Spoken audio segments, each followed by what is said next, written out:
ယောက်ျားဖြစ်သူဟာအလောက်ကနေစောစောပြန်လာခဲ့ပေမဲ့သူ့ရဲ့မိန်းမကသူ့ရဲ့လက်ထောက်နဲ့မူစကူတူးနေတာကိုလက်ပူးလက်ချက်မိသွားပါတယ်သူဟာအလွန်တော်ထွက်သွားပြီးအိမ်ကနေချက်ချင်းဆင်းသွားတဲ့အပြင်ကွာရှင်းဖို့ပါတရားစွဲဆိုလိုက်ပါတယ်မချခင်မှာပဲအန်နာဟာကိုဝန်ရှိနေမှန်းသိလိုက်ရပေမဲ့ကလေးဖေကဘယ်သူလဲဆိုတာသူမကိုယ်တိုင်မသိပါဘူးသူငယ်ချင်းဖြစ်သူကချက်ကိုနှစ်ဖားကျိုးထိုးလိုက်ဖို့ပဲအကြံပေးပါတယ်ဘာလို့လဲဆိုတော့လက်ထောက်ထက်စရင်သူမရဲ့ခင်မုန်းဟောင်းကပိုပြီးအားကိုးရလို့ပါအန်နာကလည်းဒီကြံကိုသဘောတူတာကြောင့်ကိုဝန်စစ်ဆေးချက်အဖြေစာရွက်ကိုယူပြီးဂျက်စီကိုတန်းသွားကသူမနဲ့အတူအိမ်ပြန်လိုက်ခဲ့ဖို့အတင်းကျပ်တောင်းဆိုပါတယ်ဒါပေမဲ့ဂျက်ကသူတို့နှစ်ယောက်အတူနေချိန်တိုင်းဥထုတ်ဆောင်ခဲ့တာကြောင့်ဒီကလေးဟာသူ့ကလေးဖြစ်နိုင်တယ်ဆိုတာကိုလုံးဝမယုံပါဘူးအန်နာကပြဿနာတွေရှာပြီးအဆက်ခွဲမှဆိုတာကြောင့်ဂျက်ဟာသူမကိုအိမ်ပြန်လိုက်ဖို့ကလွဲလို့တခြားရွေးချယ်စရာမရှိတော့ပါဘူးဒါပေမဲ့သူတို့ဟာကွာရှင်းပြီးသားဖြစ်ကြောင်းကိုတော့သူကပြက်ပြက်သားသားပြောဆိုပါတယ်အန်နာကတော့အရှုံးမပေးတဲ့ဂျက်ရဲ့ကုမ္ပဏီထိသွားပြီးပြဿနာကြီးကျေရှာပါတော့တယ်လီဆာကြောင့်သူတို့အိမ်ထောင်ရေးပျက်စီးရတာလို့ဆွဆွဲတဲ့အပြင်ဂျက်ကိုလည်းသူ့ဇနီးကိုပြစ်ပယ်တဲ့သူဆိုပြီးအပြစ်တင်ပါတယ်လီဆာခက်မြဘာပြောရမှန်းမသိပဲစွန့်သွားရပါတယ်ဒါကိုမြင်တွေ့ရတဲ့သူတိုင်းကအန်နာကိုတနာသွားကြပြီးဂျက်ကတော့အခြေအနေရခိတ္တရှော့ပေးလိုက်ရပါတယ်သူဟာမလိုလားတော့လဲအန်နာအိမ်ကိုလိုက်သွားဖို့သဘောတူလိုက်ရပါတယ်အပြန်လမ်းမှာတော့အန်နာဟာအရန်ကိုပျော်ရွှင်နေပြီးသူတို့ရဲ့တာယာတဲ့အနာဂတ်အကြောင်းတွေကိုတောင်စိတ်ကူးရင်နေပါတော့တယ်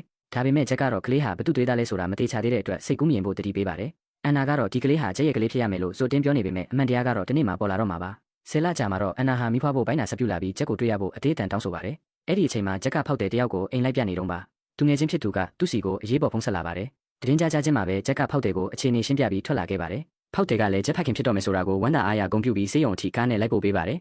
အဲ့ဒီအချိန်မှာအန်နာဟာသားလေးတယောက်ကိုအောင်မြင်စွာဖွားမြင်ပြီးပါပြီဂျက်ရောက်မလာသေးတာကိုမြင်တော့အန်နာမိဘတွေကဒေါသထွက်နေကြပါတယ်အဲ့ဒီအချိန်မှာပဲသူငယ်ချင်းတယောက်ကကလေးရဲ့ဆေးစစ်ချက်စာရွက်ကိုကင်ပြီးပြေးဝင်လာကဂျက်ရဲ့တွေးမျိုးစားကိုအလောတကြီးမေးပါတော့တယ်အန်နာကသူမရောဂျက်ရောနှစ်ယောက်လုံးတွေးမျိုးစားအိုရီကြီးပဲလို့ဖြေလိုက်ပါတယ်ဒါပေမဲ့သူငယ်ချင်းဖြစ်သူကကလေးရဲ့တွေးမျိုးစားဟာပြီးဖြစ်နေရလို့ပြောလိုက်တဲ့အခါမှာတော့အန်နာဟာမျက်နှာပြတ်သွားပြီးကလေးဖေဘယ်သူမှမသိဖြစ်သွားပါတော့တယ်